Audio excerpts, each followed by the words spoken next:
Hello friends, मैं प्रवीण कुमार आप सबको स्वागत करता हूं अपने YouTube channel Praveen sir study point में। हम लोग जैव प्रक्रम एवं पोषण को पढ़ रहे थे, जिसमें हम लोग एक वीडियो ऑलरेडी देख चुके हैं और इस वीडियो में हम लोग पाचन तंत्र के महत्वपूर्ण अंग को देखेंगे। अगर आप पहले वीडियो को नहीं देखे हैं तो इस वीडियो के डिस्क्रिप्शन में उसका लिंक है, जाकर देख लीजिए। तो चलिए शुरुआत करते हैं कि पाचन तंत्र क्या होते हैं।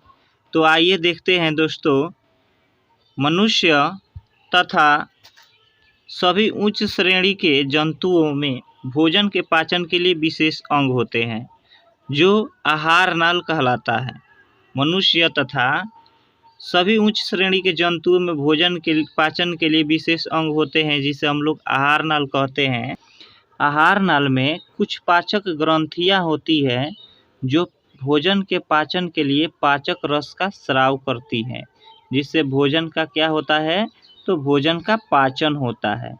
अतः आहार नाल, पाचक ग्रंथियां एवं पाचन क्रियाएं मिलकर पाचन तंत्र का निर्माण करते हैं। तो आइए देखते हैं वे कौन कौन से अंग होते हैं जिसमें हम पाचन तंत्र के अंतर्गत पढ़ना है। तो आइए शुरू करते हैं। तो देखिए, पाचन तंत्र के अंतर्गत हम लोगों को मुख, दांत, लार ग्रंथियां, ग्रसनी, आमाशय, यकृत, अग्नाशय, पित्ताशय, छोटी आंत, बड़ी आंत, ये सारे चीज़ों को पढ़ना है। तो चलिए हम लोग बारी बारी से सारे चीज़ों को देखते हैं और पढ़ते हैं। तो देखिए, जो आहार नाल की लंबाई होती है, ये किसी मनुष्य में 8 से 10 मीटर होता है। 8 से 10 मीटर होता है, जिसकी शुरुआत मुख से मल द्वार तक होती है। हम आपको दिखाते हैं। तो यही मुख से लेकर जो आहार नाल होता है, वह मल द्वार तक यहाँ तक फैला होता है। तो हम लोग देख रहे हैं कि यही मुख है, और यहाँ से जो आहार नाल की जो टोटल लंबाई होती है, वह ऐसे ऐसे करते हुए यहाँ मल द्वार तक फैली होती है। और इसकी टोटल लंबाई कितनी होती है, तो 8 से 10 मीटर होती है। तो आइए देखते हैं, बारी बारी से सारी चीज़ों को समझने का प्रयास करते हैं। तो देखिए, हम लोग आहार नाल को समझ चुके हैं। आहार नाल कहाँ से कहाँ तक फैला होता है और इसकी टोटल लंबाई कितनी होती है, 8 से 10 मीटर, और ये मुख से लेकर मल द्वार तक फैला होता है। फिर अब हम लोग मुख को समझते हैं। तो देखिए, मुख क्या होता है, तो जहाँ हम भोजन को खाने की शुरुआत करते हैं वही मुख होता है। और भोजन का जो पाचन होता है, वह मुख से ही शुरू हो जाता है। भोजन का पाचन कहाँ से शुरू हो जाता है, तो मुख से ही शुरू हो जाता है। भोजन का पाचन कैसी अभिक्रिया है, तो उपचयन अभिक्रिया है। ये हमें एग्जाम में बार बार पूछा जाता है कि भोजन की पाचन कौन सी अभिक्रिया है, तो उपचयन अभिक्रिया है। इसका ध्यान रखेंगे। अब आइए हम लोग दांत को समझते हैं।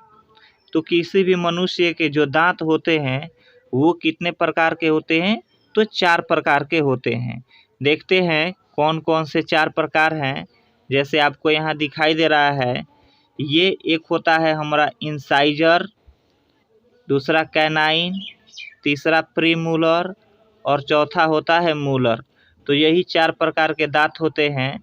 जो इंसाइजर होते हैं, इसको हम कृंतक कहते हैं। ये काटने के काम में आते हैं, और ये टोटल 8 होते हैं। कितने होते हैं, तो 8 होते हैं। जैसे देखिए, यहाँ पर जो आपको ये 4 दांत दिखाई दे रहे हैं नीचे, ये 4 जो नीचे आपको दांत दिखाई दे रहे हैं, यही होते हैं इंसाइजर, और 4 ऊपर होते हैं इंसाइजर। तो टोटल 4 और 4 8 हो गए, जो काटने के काम में आते हैं। क्या किसके काम में आते हैं, तो काटने के। जैसे हम सेब वगैरह कोई भी चीज़ काट के खाते हैं, तो इंसाइजर काम में आते हैं।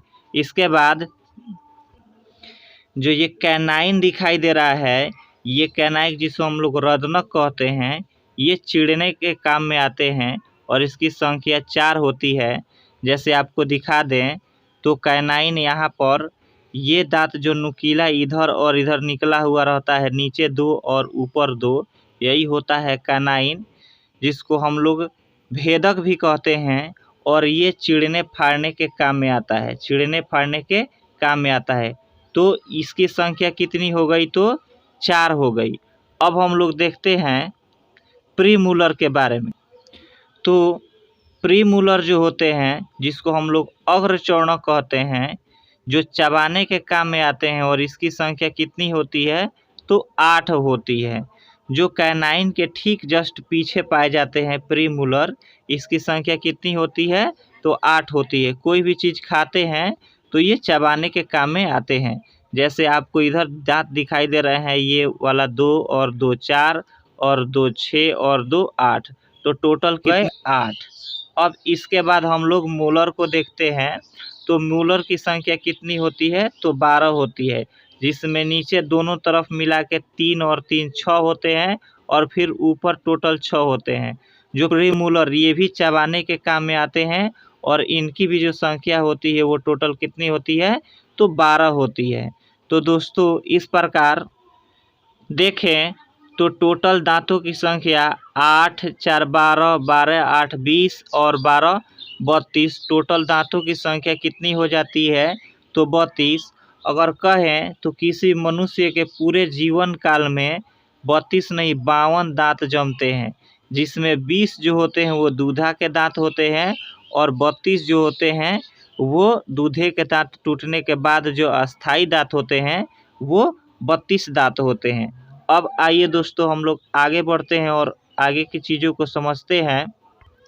जैसे देखिए, अगर यह एक दांत है, अगर यह एक दांत है, तो इस दांत में जो सबसे ऊपर का शीर्ष आपको दिखाई दे रहा है, इसको हम लोग शिखर कहते हैं। दांत में जो सबसे ऊपर दिखाई देता है, इसको क्या कहते हैं? हम लोग शिखर कहते हैं।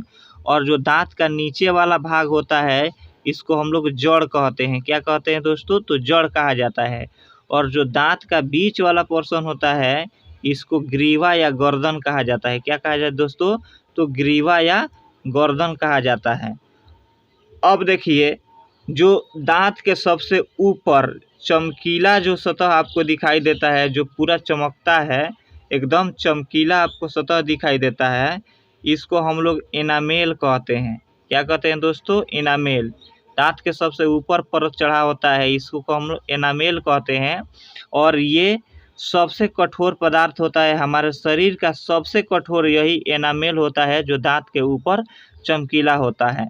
उसके बाद जो दांत के अंदर का ये जो पार्ट दिखाई दे रहा है, इसको हम लोग डेंटाइन कहते हैं, जो दांत के अधिकांश भाग को तैयार करने का काम करता है।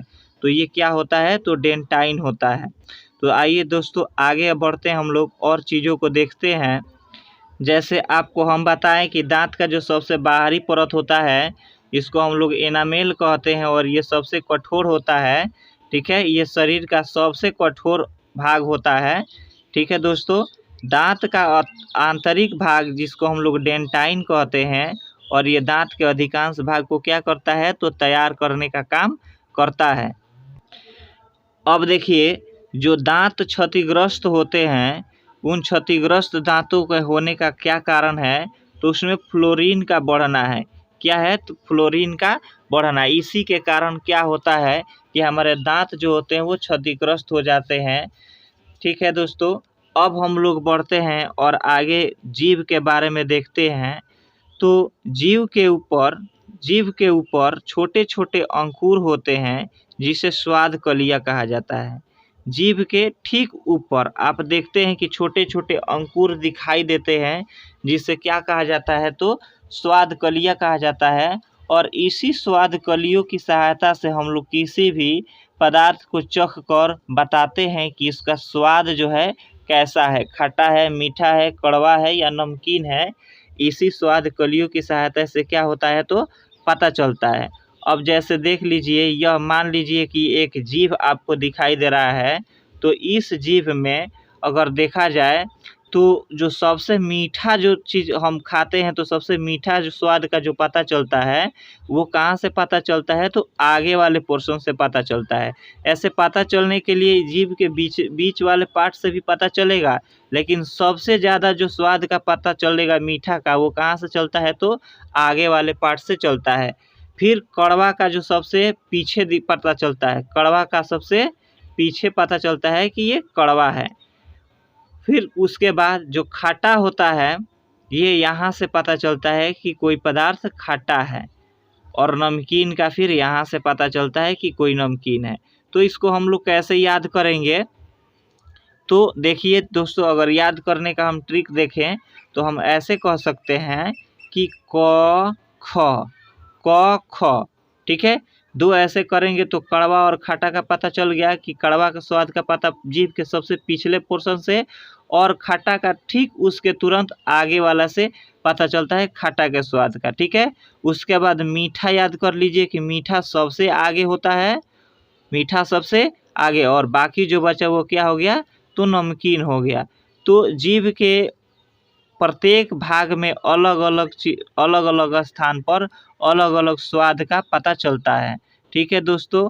अब आइए हम लार ग्रंथियों के बारे में पढ़ते हैं। तो आपको पता होगा कि हमारे मुख में 3 जोड़ी लार ग्रंथियाँ पाई जाती है। कितने जोड़ी लार ग्रंथियाँ पाई जाती है दोस्तों, तो 3 जोड़ी लार ग्रंथियाँ पाई जाती है हमारे मुख में, ठीक है। उसका नाम देखें तो एक होता है हमारा sublingual salivary gland, submandibular salivary gland और पैरोटिड सैलिवरी ग्लैंड। तो यही 3 प्रकार की लार ग्रंथियाँ होती है, सबलिंगुअल, सबमैंडिबुलर और पैरोटिड सैलिवरी ग्लैंड। अब अगर आगे देखें तो देखिए दोस्तों, जो लार का पीएच मान होता है यह 6.6 होता है। तो ये किसी एग्जाम में भी पूछा जा सकता है, किसी भी एग्जाम में पूछ सकता है कि लार का पीएच मान कितना होता है, तो 6.6 होता है। और हमारे मुख में टोटल 24 घंटे में 1 से 1.5 लीटर लार का निर्माण होता है। कितना लार का निर्माण होता है, तो 1 से 1.5 लीटर लार का निर्माण होता है। और हमारे लार में कौन कौन एंजाइम पाए जाते हैं, तो टाइलिन और लाइसोजाइम नाम के एंजाइम पाए जाते हैं। हमारे लार में 2 प्रकार के एंजाइम कौन कौन पाए जाते हैं, तो टाइलिन और लाइसोजाइम नाम के एंजाइम पाए जाते हैं।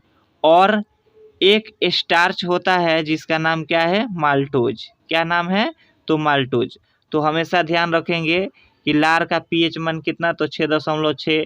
24 घंटे में कितने लार का निर्माण होता है हमारे मुख में, तो 1 से 1.5 लीटर।